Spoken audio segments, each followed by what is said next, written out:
여러분 안녕하십니까? 다시 찾아주셔서 감사합니다.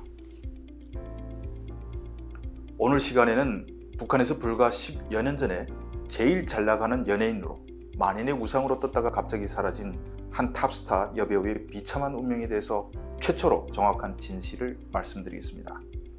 연좌제에 걸려 정치범 수용소로 끌려가던 도중 차에서 뛰어내려 목숨을 스스로 끊었다고 합니다. 주성아TV는 구독, 좋아요도 좋지만 끝까지 들어주시면 더욱 힘이 납니다. 오늘 다룰 여배우는 박미향이라는 여배우입니다. 이 여배우는 한국에도 알려진 배우라 얼굴도 많이 공개됐고, 그가 갑자기 사라진 뒤 메이저 일간지들까지 그가 왜 사라졌는지 보도를 했지만 알고 보니 정확치는 않았습니다. 제가 얼마 전에 백공구 상무의 단속 자료를 공개하면서 박미향이라는 배우에 대해서 언급했습니다. 다시 보시면 알겠지만 저는 박미향을 소개하면서 그가 화폐교환 실패의 희생양이 돼서 공개적으로 죽은 박남기 전 노동당 재정경제부장의 친척이라서 숙청된 것 같은데 정확치는 않다고 말한 바 있습니다. 박남기 친척설은 대북 방송을 시작으로 퍼졌고 한국 일간지들도 언급했습니다. 그런데 그건 사실이 아니었습니다. 박미향 같은 탑스타 여배우가 갑자기 사라졌으면 이에 대해 진실을 알고 있을 사람이 분명 있다고 생각했고, 마침내 진실의 문을 열게 됐습니다. 내용을 말씀드리기 전에 먼저 박미향은 어떤 배우였는지 말씀드리겠습니다. 박미향에 대해 북한 사람들에겐 한 여학생의 일기 주인공으로 각인돼 있습니다. 이 영화는 2007년 개봉했는데 신세대 북한 여고생이 과학 연구에 헌신하는 아버지와 그를 내조하는 어머니와 갈등을 겪다가 부모의 입장을 이해한다는 내용을 담고 있습니다. 찾아보면 영화가 유튜브 어디엔가 있을 겁니다.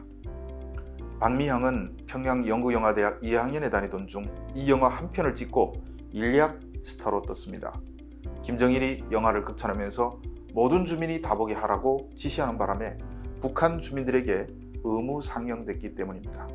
그러니까 북한 사람 누구나 다 봤죠. 그 이후 박미향은 승승장구하게 됩니다. 그런데 2013년 갑자기 사라졌습니다. 이유는 박남기가 아니었습니다. 이제부터 말씀드리는 내용은 다 최초로 밝히는 내용입니다. 박미향은 아주 잘 나가는 집안의 딸이었습니다. 그의 아버지가 외무성 간부처장입니다. 간부처장은 우리로 말하면 인사처장인데 북한에서 가장 직업으로 선호하는 외교관들의 파견을 손에 쥐고 주물럭거리던 엄청나게 권세가 많은 사람이었습니다. 이 유튜브는 해외에 있는 북한 무역일꾼, 외교관들도 많이 보기 때문에 신뢰성을 보여주기 위해 간부처장 이름까지 밝히겠습니다. 박광철의 딸이 박미향입니다. 박광철은 자기 힘을 바탕으로 딸을 밀어주어 영화 주인공까지 등극시켰고 운이 좋게 김정일의 극찬까지 받았습니다. 딸은 탑스타가 됐고 성공했습니다. 스타가 되면 접근하는 남자가 많겠죠. 박미향에게도 숱한 남성이 대시를 했고 결국 그녀의 애인이 된 인물은 역시 당시 평양에서 남자 배우로 잘 나가던 리룡훈이라는 인물이었습니다. 리룡훈은 연기를 잘해서 뜬 것이 아니라 사실 집이 매우 부자입니다.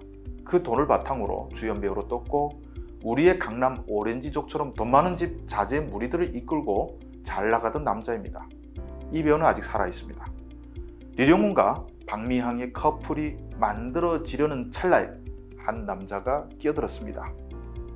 박미향 데려와 라고 외친 이 남자는 바로 장성택의 오른팔인 리룡아 노동당 행정부 제1부부장의 아들이었습니다.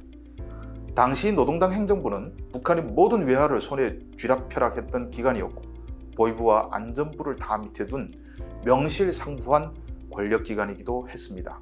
이런 곳에 최고 실세의 측근의 아들이 찍었으니 리룡훈이 아무리 돈이 많다고 해도 이길 수가 없습니다. 결국 박미향은 리룡아의 며느리가 됩니다. 그런데 리룡아는 장성택 숙청 작업 때 제일 먼저 죽인 인물입니다. 장성택 재판이 2013년 12월 12일에 공개됐는데 그의 측근인 리룡아와 장수길 그리고 장성택의 조카인 장용철 말레이시아 대사, 장성택 조카 사위인 최웅철은 이미 11월 중순과 말에 먼저 비밀리에 죽였습니다. 시아버지인 리룡아가 반당 반혁명 종파분자가 되니 며느리라고 무사하겠습니까? 보통 북한은 남자가 수용소에 끌려가면 며느리와 같은 시집온 여자들은 이혼시켜서 살려두는 것이 일반적인데, 류룡한은 워낙 거물이어서 몽땅 멸족시키려 했는지는 몰라도 결국 남편과 함께 정치범 수용소에 끌려가게 됐습니다. 그런데 정치범 수용소에 끌려가면 어떤 신세가 됩니까? 더 이상 인간이 아닌 짐승 취급을 받게 됩니다. 특히 여성들은 가자마자 수용소 간부들이 돌아가면서 성폭행을 하죠. 박미양 같은 최고 스타인 경우는 수용소 간부들의 성노예가 될 것이 뻔한 일이 아니겠습니까? 결국 박미양은 수용소로 끌려가던 도중 차에서 몸을 던져 죽음을 택했다고 합니다. 앞의 내용은 다 사실인데, 박미양이 차에서 몸을 던져 죽었다는 것은 본 사람은 없고 평양의 간부들 속에서 돌아가던 이야기입니다. 자결을 하나, 한번 들어가면 살아서 다시 못 나오는 정치범 수용소로 끌려가나, 죽은 목숨인 것은 매 한 가지입니다. 권력자 아들의 눈에 든 죄로 지금도 잘 나가는 배우였을 수도 있는 박미향은 이렇게 비참하게 사라졌습니다. 그런데 박미향을 보면 장성택 조카 사유로 처형된 최웅철과 너무 똑같은 운명입니다. 최웅철 역시 당대의 스타였고 애인까지 있었는데, 장성택의 맏형 장성우의 딸이 최웅철하고 살 거야 라고 찍는 바람에 애인과 이별하고 장성택 가문의 맞사위가 됐습니다. 본인이 선택했는지 아니면 강제인지는 알 수는 없지만 어쨌든 몇 년 호강을 누리다가 죽었습니다. 물론 우리나라나 다른 나라에서도 순위권 재벌의 2세, 3세가 연예인이나 아나운서를 찍으면 보통 결혼이 이루어지는데, 그렇게 보면 북한은 권력자들이 결국 재벌인 셈이죠. 그런데 우리는 누구라도 죽이진 않잖아요. 전 국민이 다 아는 탑스타가 갑자기 목이 잘리고 수용소에 끌려가 성노예가 되고, 이런 곳이 바로 북한인 것입니다.